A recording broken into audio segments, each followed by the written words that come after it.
Hi there. So in my last video, I talked about excess loose skin.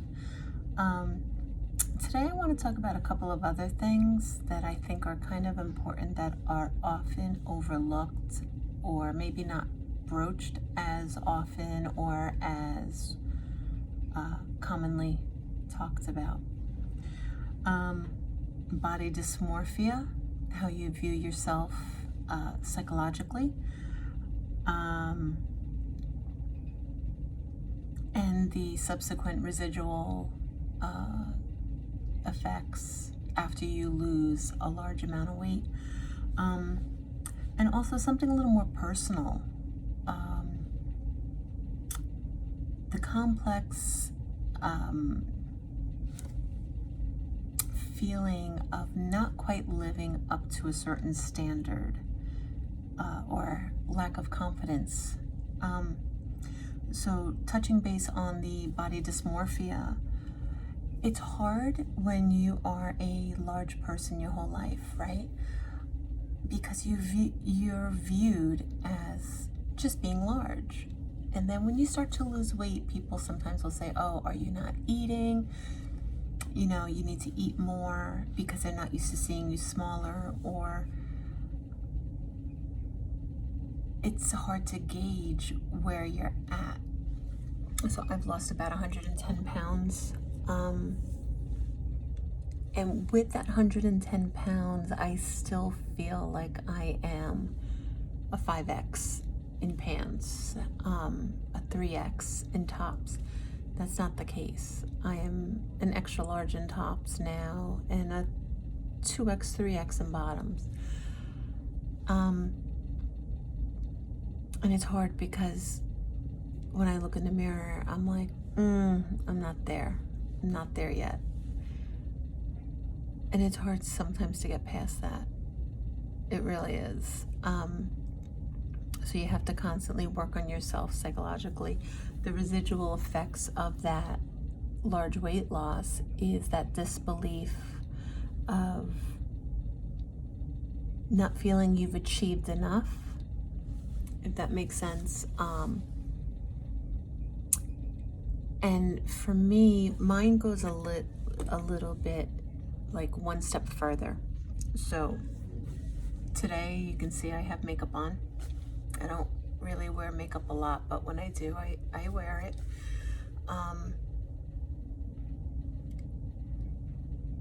I'm fortunate. I am fortunate.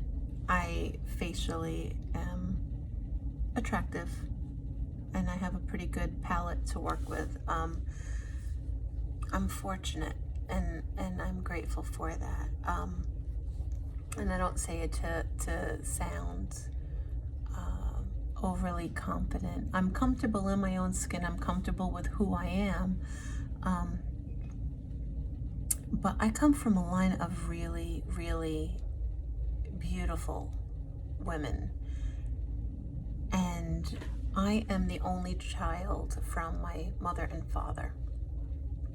All my siblings or my half-siblings, they were either my mother's kids from a previous marriage or my father's kids from a previous marriage. I am not 100% blood related to all my siblings. I grew up with my mother's kids, but I don't consider, so that's just who I grew up with, but I consider all my siblings my full siblings. So I just want to preface that. But going back, I come from a line of very good looking women. My mother, she was gorgeous. I always describe her as, what's the actress's name?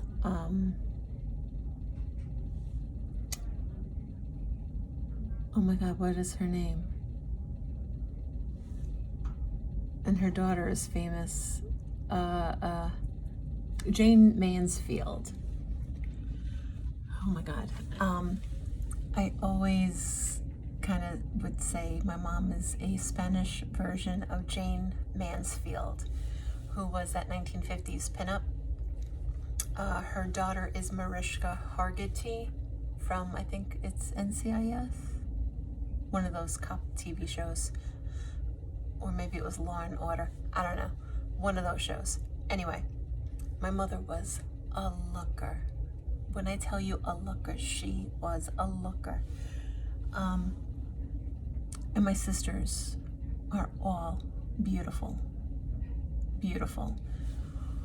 But my father was a big German man, which is partly where I get my size from.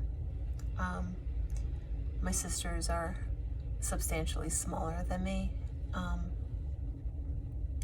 especially my one sister. She's the middle-aged one of the girls, and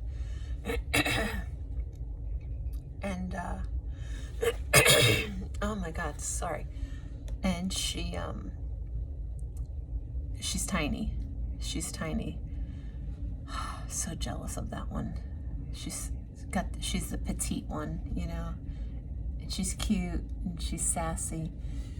And then my older sister, she is beautiful herself, but in a little bit more of an exotic way. And she has the long, slender legs that I never got. And then there's my cousin, who also is very beautiful and exotic, and she is full of sass. And my sisters and my cousin always had the personality to back up their looks. I always kind of was a wallflower and kind of stayed quiet. So it's hard to be in a family that is good looking. And when I say that, I don't say it to be obnoxious, but I always felt like I was never up to par, if that makes sense. I always felt like I fell short. Yeah, you know, with makeup you can look and be whoever you want to be, but that person needs to shine. And sometimes I overcompensate for it with photos, with overcompensating, trying to make myself look better, feel better. And it's hard. Again, in this video, I'm going to post some photos of my mom. She unfortunately passed away many years ago. And then I'm going to post a photo of what I used to look like. And I really called myself the ugly duckling. I really went through some awkward changes. As I've gotten older, I've gotten better looking. I'm fortunate. I'm aging pretty well. And but for the first time, I'm actually starting to feel good about myself and who I am. And that's been a big change, a very big change. Excuse me, I'm so sorry, my allergies. So my journey is not just about weight loss, it's also about confidence. And I've always been confident in who I am, but never confident in how I presented in the public eye. And this is now becoming more of a learned behavior. And I don't want to go on too long with this, but there's, you know, I talked about loose skin previously, talking about the body dysmorphia. Excuse me, body dysmorphia,